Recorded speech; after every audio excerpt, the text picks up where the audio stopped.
না জানিলে মোল্লার কাছে তওবা করো তোমরা, না জানিলে মোল্লার কাছে তওবা করো তোমরা। আর দিন থাকিতে ও ফকির ভাই, দিন থাকিতে ও ফকির ভাই পাঞ্জে গানায় হৌরে দ্বারা পাঞ্জে গানায় হৌরে খারা খাইছে ফকির ধরা, আজকে খাইছে ফকির ধরা। সম্মানিত সুধী, আজকে দেখলাম যে মোল্লা সাহেবের মাথা নষ্ট তো হয়েছে, আমার মনে হয় ওনার পেটটাও নষ্ট হয়ে গেছে। কারণ উনি যা গান গেয়েছেন, গানটা মোটামুটি ভালোই লাগলো, কথাবার্তা সুর সঙ্গীত অনেক সুন্দর, কিন্তু ওনার যে কথার ভঙ্গিমাগুলো মনে হয় যে আজকে যে পাল্লা করতেছে, মনে হয় কোনো ছোট বাচ্চার সঙ্গে পাল্লা করতেছে। মানে উনি একবারও ভাবলো না যে কার সঙ্গে পাল্লাটা নিয়েছে, মানে অন্য বয়াটির সঙ্গে পাল্লা করে জিততে পারে, তো আমাকে ছোট্ট মনে করেছে একবারে।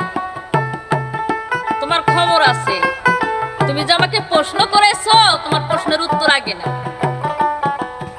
তুমি আমাকে প্রশ্ন করেছো যে এই পীর ধরা, এই যে পীর পীর বলো তোমরা, এই পীর ধরার কথা কোথাও আছে উল্লেখ? কেন নাই? আমি বলবো কেন নাই, যথেষ্ট প্রমাণ রয়েছে কোরআনের ভিতরে।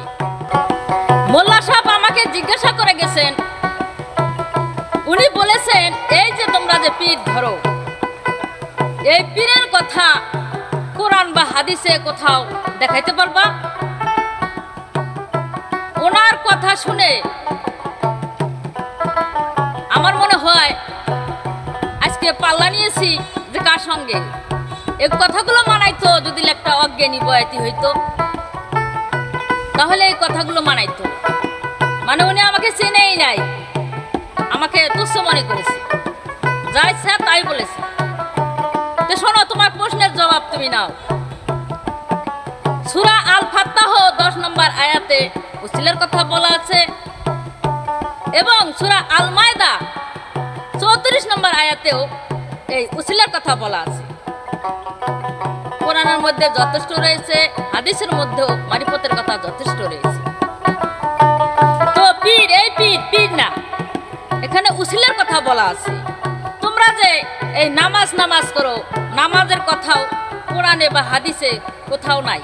সেখানেও বলা আছে সালাত কায়েম করো।